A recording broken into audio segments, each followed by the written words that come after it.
Okay. So let me know if I'm loud enough.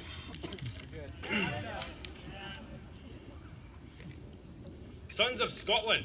I am William Wallace. I'm just kidding. So speaking to all of you today is not only a great responsibility, but a privilege. And so I did what I always do when I have something important to hand in, and I tried to Google the answers. Listening to other speeches that have been made, I looked for wisdom to share with all of you today.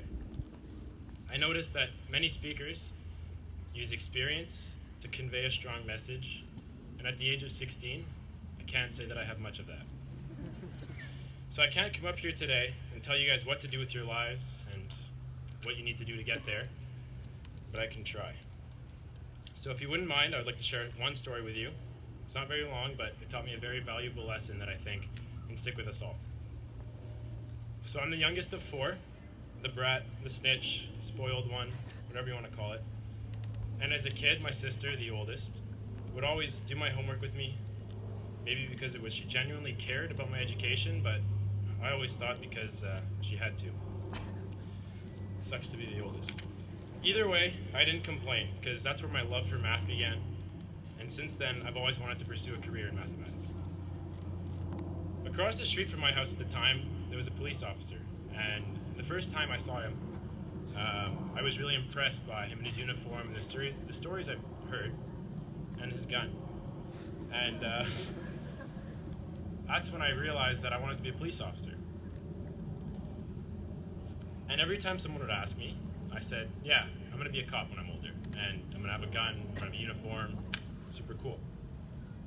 And then I asked my mom, I didn't ask her, but I told her that's what I wanted to be when I was older, and she said, are you sure? Because, it's not really, your personality, it's not really you. And at first I thought, wow, I thought you were my mom, you're supposed to just be super positive. And then that night, I contemplated running away, and then I realized maybe she's right. Maybe I'm not meant to be a police officer. I'm the kind of guy who would start off an interrogation with, how was your day, or Sons of Scotland. But we've all been there. We've all had our dreams crushed by reality. And at the time it hurts, but sooner or later we end up realizing that maybe we weren't cut out for that in the first place. Had I not heard it at a young age, I would have believed myself, blinded by the envy of, the respect that he had being a police officer. And when it was time to do something about it, I would have realized, do I really want to be a police officer? And the answer would have been no. And then what would I have done? I would have spent the past 10 years of my life waiting to apply to police tech and chickened out last minute. And then I wouldn't have had a backup plan. Not only that, but I also found out this year that Jeremy made it into police tech, and there's no way I could prepare myself to do 2 years with him. Just kidding, Jay. So I guess what I'm trying to say is to never lose sight of what drives you, because things in life aren't always going to go your way, and some of the things you believe to be true really aren't. And it'll knock you down, but as long as you hold on to what gives your life meaning, then you'll always find your way. And while you're making your way through life, be kind, stay respectful, but also never let go of the qualities that separate you from the rest of us. Because that is how unbreakable and trustworthy relationships are formed. These are the people that lend you their contempt books when you forgot it on the kitchen table doing homework, or teach you logs on the morning of your math test. They will support you in all your decisions throughout your years, and they will especially help to get you out of your comfort zone when you can't do it yourself. And that leads us to our next idea, and that is to never let fear stop you from growing. See, every lobster goes through a period in their times where they must get rid of their old, warm, strong shell and move into a bigger one. This new shell of theirs is soft, leaving them vulnerable for several weeks and putting them into hiding in their burrows for the time being.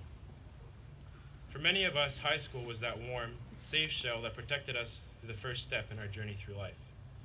A place where we became athletes, musicians, artists, and Griffin. A place where we could get away with throwing pencil cases out of windows and write book reports on books we've never read. No matter how long you spent here, take a good look because you're going to miss it. Take a good look to your left and to your right because believe it or not, you're going to miss them too. We've reached a point in our lives where, much like the lobster, we must remove that comfortable shell that has protected us for the past 5 years and move on to newer and greater things. Be a doctor, be a scientist, be a teacher, be whatever you want to be. This is your new life, this is your new shell. Build it your way. At first, you'll be vulnerable, weak, uncomfortable, but as our shells grow stronger and stronger, we develop into more educated and experienced human beings. And soon enough, a new shell will be required and the process will commence again. The only advice I have for you there is to not fear the change, but to embrace it. No one can truly stop you but yourself. Don't be your own roadblock. That being said, we've made it. This is it. It's hard to think that 5 years ago, we walked into the junior campus with no hopes of ever getting out of there. But here we are, graduating at last. Remember the days when we weren't allowed to leave school property, or having to stand up every morning for the anthem, or that time Trent got injured during a fire drill, or that time the Juvie boys won a rugby banner. Yeah, me neither. We have many people to thank for these memories. Mr. Smith and Mr. Benwell, and the rest of the Bald community, thank you very much for brightening up our days. Miss Phillips, Miss Orks, and the rest of the English community, thank you for putting up with our fake accents. To the French department, muchas gracias, I think. To Eddie, for coming in every morning at 10 a.m. and leaving not long after. It may not show, but at all. But we know you put in the work. To the physics and chemistry teachers for showing us the closest thing to hell without being there. You will all be missed. And especially to Mrs. Honeyborn for choosing us as your last hurrah. I'm not exactly sure if that's a good thing or not. To the grads, thank you for making the past 5 years an amazing experience, and I couldn't have asked for a better graduating class, except for maybe Griffin. Just kidding, Griffin. Before I say goodbye to all of you, I would like to share a quote from a man who feared no opposition and followed the fire in his heart. Fight and you may die, run and you'll live, at least a while. And dying in your beds many years from now, would you be willing to trade all the days from this day till that for one chance, just one chance, to come back here and tell our enemies that they may take our lives, but they will never take our freedom?